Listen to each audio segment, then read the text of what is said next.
আপন খালুর হাত থেকেও রেহাই পায়নি সেই ভাগ্নি, আজ সেই ভাগ্নি মাদ্রাসার মধ্যে লেখাপড়া করতেও যেতে পারছে না। আগে একটু সেই মেয়ের মুখ থেকে কথাগুলো শোনেন। যেহেতু আমার ভিডিও করে ছেড়ে দেওয়া হয়েছে, এজন্য আর কি মাদ্রাসায় থেকে আমার ভিডিও দেখার পরে বলছে যে এই মেয়ে আর রাখার দরকার নেই, আয়সা নিয়ে যান। আর আমি এই অবস্থায় বাড়ির বাইরেও বেরো দিতে পারি না, কোনো জায়গায় চলাফেরাও করতে পারতেছি না, এই জন্য আমি বিচার চাই। যে মেয়েটি এইখানে বলল আমি বিচার চাই, এখন সে কার বিচার চাচ্ছে? তার খালুর। তার খালুকে তো গ্রেপ্তারি করা হয়েছে, কারণ মেয়েটি তখন বলেছিল তার খালু নাকি তাকে করেছে। এই কথা শুনে আইন শৃঙ্খলা বাহিনীর সাথে সাথে তার খালুকে ধরে নিয়ে যায় এবং সেই মেয়ের বাবা উত্তম মাধ্যম দিয়ে এক পর্যায়ে তাকে আহত করে ফেলে। স্ত্রী স্বামীকে বাঁচানোর চেষ্টা করলো, সেদিন বাঁচাতে পারেনি। ঘটনাটি ঘটে গিয়েছে আজ থেকে আরো সপ্তাহখানেক আগে। তবে আমি এই বিষয় নিয়ে কোনো কথা বলিনি, কারণ ওইখানে তথাকথিত কন্টেন্ট ক্রিয়েটর এবং কিছু সাংবাদিকের উপস্থিতি ছিল, যারা ওইখানে থেকে এই সম্পূর্ণ বিষয়টাকে এমন ভাবে উপস্থাপনা করেছে যে ওই খালু যদি দোষী হয়েও থাকে তাহলে সেটা আদালত জাস্টিফাই করবে, কিন্তু তারা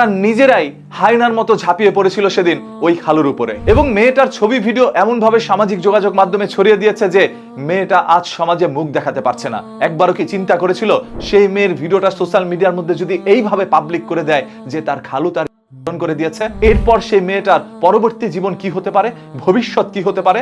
ভবিষ্যতের কথা সেই সকল ক্রিয়েটররা একবারও চিন্তা করেনি, কারণ তারা নিজস্ব ভবিষ্যতের কথা চিন্তা করেছে। সেই ভিডিও দিয়ে তারা ভাইরাল হয়েছে, সেই ভিডিও দিয়ে অর্থ উপার্জন করেছে। যে আমি তাকে বলছি যে আপনি আমার লাইফটা নষ্ট করে দিয়েছেন, এরকম করে ফেসবুকে ছবি পোস্ট করছেন। তার পরিবর্তে সে আমাকে বলল যে তোমার লাইফ তো এমনিও শেষ হয়ে গেছে, অমনিও শেষ হয়ে গেছে, এখন সারা বিশ্বের মানুষ তোমাকে চেনে, এখন যদি তুমি চাও তাহলে আমাদের সাথে ভিডিও করতে পারো। ভিডিও করার সময় আমার মামা আর কি তার পায়ে ধরছিল, আমি অনেকবার না করছি। আমার মামাকে সে বলছে আপনি এই জায়গায় কথা বলার কি না, অনেকবার না করার পরও ভিডিও করছে। যেহেতু আমার বয়স হয় নাই, পারিবারিক ভাবে এটা সংশোধন করা উচিত ছিল, তাকে অনেকবার না করা হয়েছে। তারপরেও যেহেতু সে আমার লাইফটা নষ্ট করে দিছে, এই সম্বন্ধে আইনত ভাবে যে বিচার হবে তাতে আমি রায় দেই।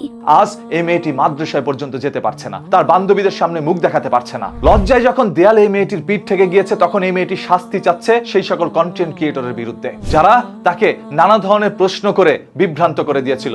যা প্রশ্ন করেছে শুধু হ্যাঁ হ্যাঁ বলেছিল এই মেয়েটি। আতঙ্কিত ছিলাম আর কি, আমি ভয়ে আর কি সবকিছু যা বলছে আমি স্বীকার করে নিচ্ছি। আজ নিজের মুখ থেকে সেই সকল জবানবন্দিগুলো আপনারা পেয়েছেন। আসলেই সেদিন আপন খালু কি এই কাজটা করেছিল, নাকি তার বিরুদ্ধে মিথ্যা অপবাদ দিয়ে পুলিশের কাছে হস্তান্তর করে দিয়েছিল এবং উত্তম মাধ্যম দিয়েছিল? প্রথমে আইন নিজের হাতে তুলে নেয় সেই তথাকথিত কন্টেন্ট ক্রিয়েটররা, তারা নিজেরাই তাদের উপরে ঝাঁপিয়ে পড়ে। এরপর মানুষকে আরো বিভ্রান্ত করে দেয়, মানুষকে আরো উস্কানি দিয়ে দেয়, তারপর মানুষও তাদের উপরে ঝাঁপিয়ে পড়ে। এখন ওই ব্যক্তিটা আসলে কি অপরাধী কিনা সেটা আদালত জাস্টিফাই করবে। আদালতের রায় পাওয়ার আগ পর্যন্ত আপনারা একজন মানুষকে অপরাধী বলতে পারেন না, সেটা আইনেও নেই। অন্যদিকে যেই মেয়েটি এরকম অভিযোগ করেছে, সেই মেয়েটি যে আসলে সত্য কথা বলছে কিনা সেটাও আদালত দেখবে।